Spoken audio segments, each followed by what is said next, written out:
Great, well, good afternoon everyone, and thank you very much for coming. It's really exciting today because I've got two amazing people on this panel to educate you and inform you and maybe answer some questions as well. So it's a great honour of mine to have two leading people in the industry.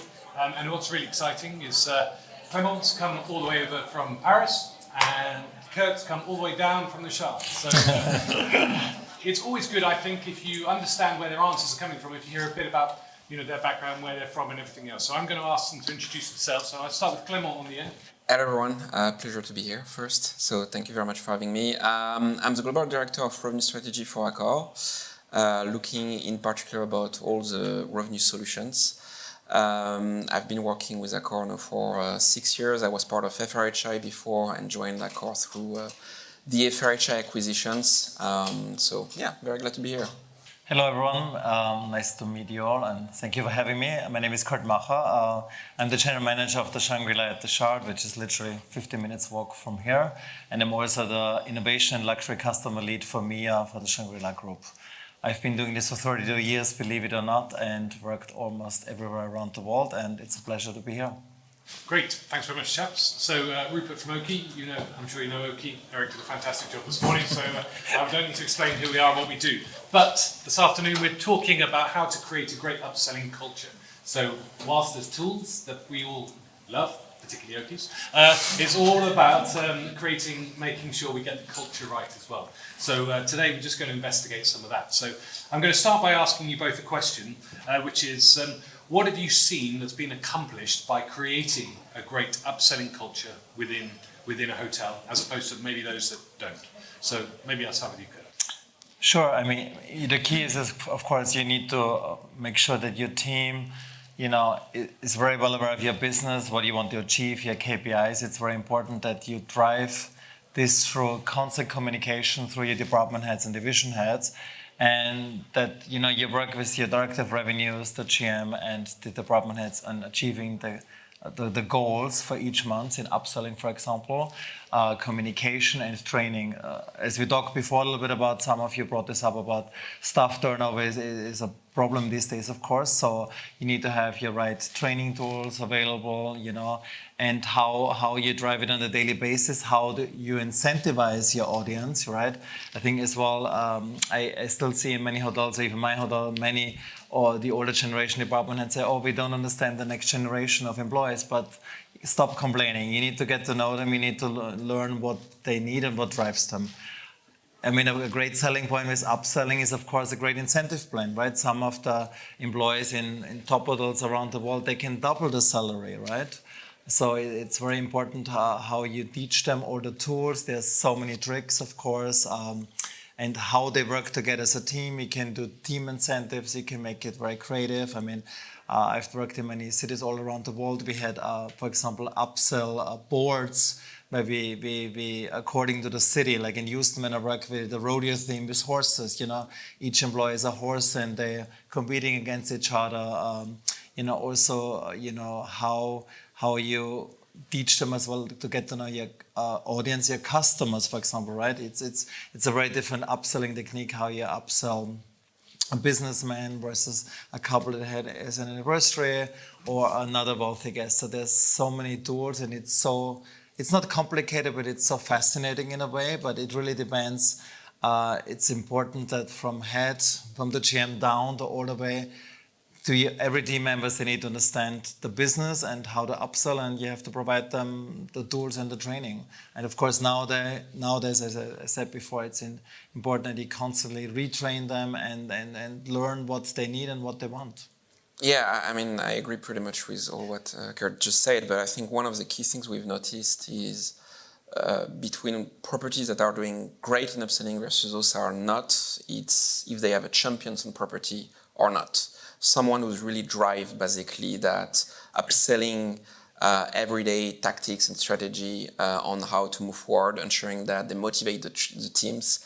And it can be pretty much anyone, from the GM to the front office manager to one of the front office team members that is really passionate about upselling, about selling, about having also the skills, because not everyone is naturally skills to sell something, especially in the front office. They are here about guest, satisfactions, orientations, so on and so forth. But it doesn't mean that two are against each other, but not everyone is comfortable the same way. And having that champion that drive that motivate everyone, that push, that gives some tips, is making a huge difference. And we really see that. And in some of my former jobs, we had at some point, it was a Swiss Hotel Geneva at the time, and it's not anymore a Swiss Hotel now, but as soon as we had a new assistant front office manager that came, was fully trained, that knew exactly how to attribute rooms to ensure that there is the right rooms available, so on and so forth, speaking to each of the team members, giving them small goals, explaining on how to do, showing them also the language,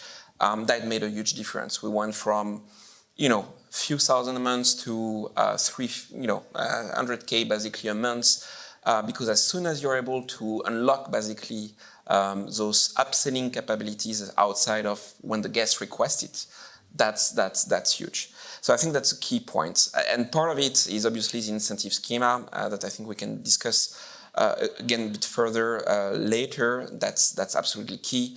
And all that is part of the recognition that the teams is capable to do something all together as a team. So for me, champions about the people is going to be a very key element.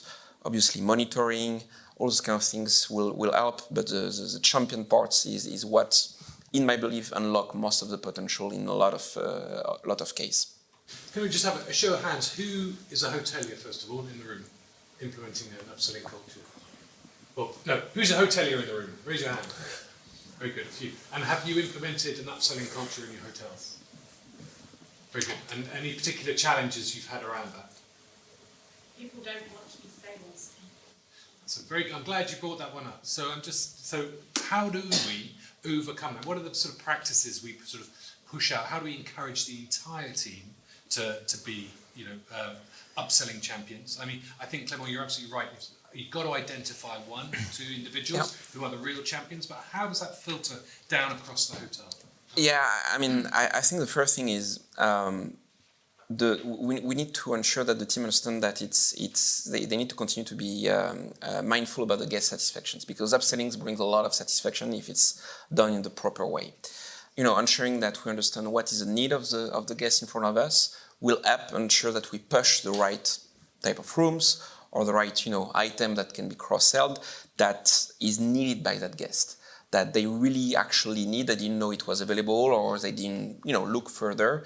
And we see that between Trust You and the hotels where we have major upselling programs, that there is a link between those two and that satisfaction basically of the guest related to that. So for front office team that sometimes are less comfortable with the idea of selling, for instance, ensuring that they understand that's part basically of bringing a better service is key.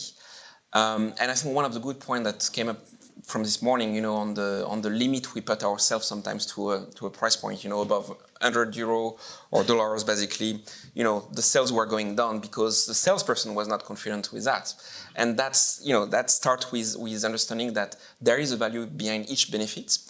A feature is not necessarily benefits. A feature might be benefit for some, not for the others. So that needs to be understood, and that it will lead to satisfactions, and there is willingness to pay for that benefits when it's properly, basically suggested to the client. So I think that's really that element. But then it's again a lot of when you see that there is a colleague that do it well, that helps. When you put goal teams as well, I think that helps a lot, because everyone wants to participate, and when we come to incentive, for instance, having some threshold where you can add a percentage of incentive as a goal team, that's also something that helps everyone to get on board with a program. Yeah, I fully agree, of course, with Clement, but to add on as well, from my experience being a receptionist and front office manager all the way up, it's learning by doing, right? So we, in our current hotel, we always set up a junior employee with a more experienced one that is very good in upselling. And, they sometimes, for those who are not very good in sales, once they sold one room and then another room, and it gets more comfortable, and then, everyone... what we do is, we give them like the key phrases, but of course we don't want robots in hotels. We want that they use their own verbiage, and then they can learn some tricks from the colleagues, of course, and as well the key is a group incentive, right? That it's not just you always have in every team 1 to 5 superstars and the rest just tag along, but if you also give them a group incentive in front office, for example, to achieve a common goal, and then everyone gets more money at the end of the day, that always helps, and they naturally become very competitive. Okay, so let's assume we all talked about the benefits of having this upselling culture. If you were taking over a new hotel, what would be the steps that you would go through to start up and implement this culture of upselling? So you had a successful hotel at the end that was producing good revenue because of the upselling. What steps would you take along that journey? Brand new hotel, brand new opening, walk through the door on day one. What are you going to do? First of all, you need to agree and put in the budget the upsell revenue. Like then the whole hotel, works towards it. So upselling can't be an afterthought. It needs to be in your budget because from experience, or hopefully the higher the experienced people, they should know potentially how much they can upsell, of course, and that should go to your total revenue, and that trickles, of course, as we all know, down to the bottom line, and that the department heads work together. It is key, of course, that your director of revenue comes up with the strategy. It is key that you have a very solid incentive plan. If you're part of a big organization, of course, you have to follow some group guidance. But for example, if I would have a boutique hotel, the sky is the limit, and you really can test the water and trial and error, and maybe give the team members first a higher upsell incentive to motivate them more, and then scale it back. I mean, it depends how you want to set it up, and then give extra incentives. You can see sometimes, be missing, for example, £10,000, and then you can say, if the whole team gets a £10,000, everyone gets a £50 Tesco shopping voucher. Now groceries went up, so again you can trick them with other stuff. And constant training and retraining, and everyone needs to know the business and the numbers from the housekeepers needs to understand it too, because the rooms need to be ready, and how they can cross-sell as well, which is, I think the future more hotels have potential great revenue opportunities for cross-selling. Different experiences. I mean, OK does so well, for example, with all the different experiences that you can upsell guests looking for experiences, and have a whole game plan from the beginning, and then adjusting accordingly. And again, as I discussed before, you need to know your audience, and maybe a guest change over time as well, right? In our hotel, we have so many celebration guests, and our number one upselling product is bathroom with a view. We have great bath setups, and champagne works quite well with us, and other hotels might have the other great stuff they want to sell. Yeah. Very nice, creative upselling there. And Clement, you've got a view on this because managing so many different brands as well. How do you sort of control this? Yeah, I think, you're right. First, we have a lot of brands, but even within the brand, sometimes all the strategies that we have in place will not always work the same way. And so we need to ensure we adapt also depending on the market, on the skill of the people that we have also in the teams, and how we ensure that we adapt to that so they grow along with the program. But you need to start again. For me, it's having the right framework, ensuring that you define what is the upsell strategy within the hotel, how do you approach that, with which people, with which champions do you put that in place. I think a good point that was mentioned just now is also ensuring that all the other teams are aligned. Because housekeeping, for instance, you need to ensure that the rooms are ready in time when you know that there is going to be a big arrival with a real potential for, your royal suites, for instance. Well, you need to ensure that you're able to have that room ready to showcase it.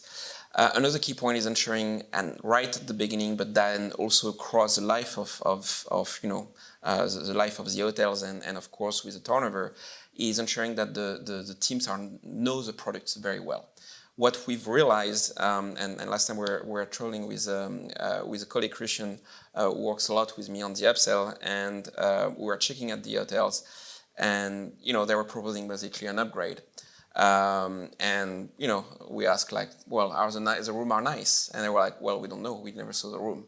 So that seems so basic, but it's often missed when people arrive in the hotels to work. They don't know the product, they haven't tasted also the restaurant. Well, it is how you get them engaged with the product and knowing the product, the value of the product, and being confident also in speaking about it. And that what makes a difference also between a lot of hotels. Then, of course, the incentive program, we just spoke about that, and having also the right system. We need to be able to track properly, obviously, the performance of the hotels, ensuring we can compare that also. And when I'm saying comparing, it's not about, saying this one is better and, well, you're bad. It's more, how do we ensure that we understand why one is doing better than the others? Same with the hotels, why one hotel is performing better than the others. There is sometimes relations related to the product itself, but also sometimes to what is in place and how do we identify which type of trainings do we need to put in place, what type of rooms doesn't work and why, is the attribute or not, but properly presented to the guest. So those kind of things are really, really key. People having the right, basically, process internally to ensure upselling, we can do the upselling, and obviously also having the systems to support the decision making. And the last one, being a revenue management, I need to mention this one, obviously. It's also ensuring that you have the right pricing strategy for your upsell.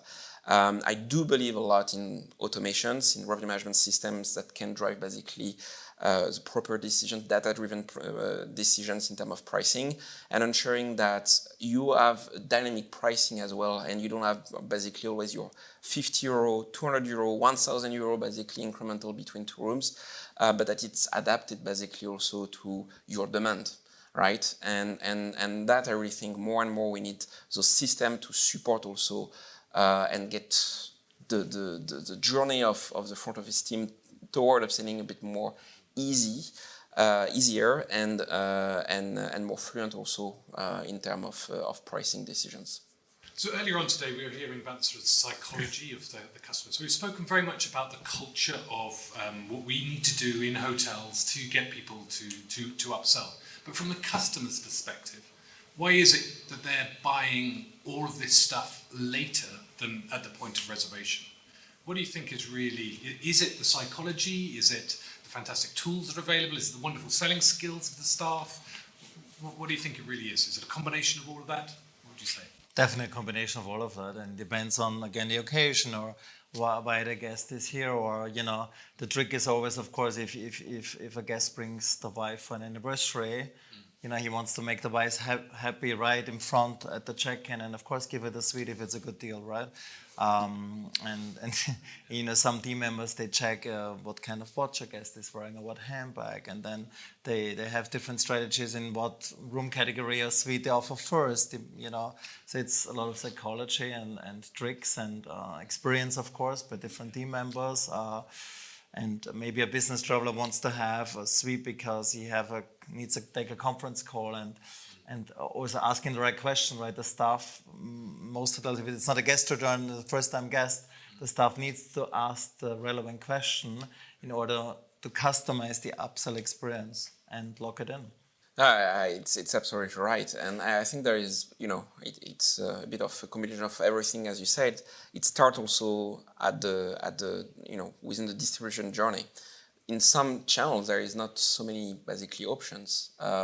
Even within the GDS or even corporate travelers, basically sometimes they just have one option through their booking system, which is a standard room or whatever is negotiated within their rates. So they don't have that, but they will definitely want to eventually get basically that upgrade.